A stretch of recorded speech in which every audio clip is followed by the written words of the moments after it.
দর্শক মন্ডলী আসসালামু আলাইকুম। বৃহস্পতিবার মঠবাড়িয়া থেকে সোহেল নামে একজন ভুয়া মেজরকে আটক করেছে থানা পুলিশ। কিন্তু সবার জানার ইচ্ছে ছিল যে এই সোহেল কিভাবে সেনাবাহিনীর পোশাক পরিহিত অবস্থায় ছবি তুললে এবং তিনি এই সেনাবাহিনীর পোশাক কোথা থেকে পেল। আমরা যেটা জানতে পেরেছি, সোহেলের বাড়ি পটুয়াখালী বাড়ি হওয়ার সুবাদে সোহেল লেবুখালী সেনানিবাসে কিছুদিন লন্ডিতে কাজ করছে।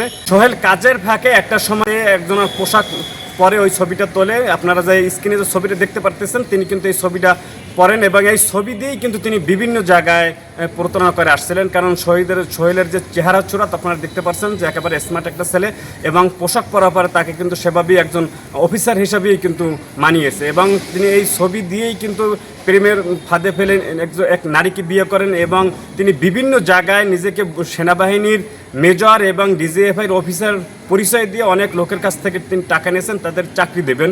কিন্তু একটা সময় কিন্তু তিনি আসলে এই প্রতারণার ফাঁদে আটকে গেছেন এবং বর্তমানে জেল হাজতে আছেন।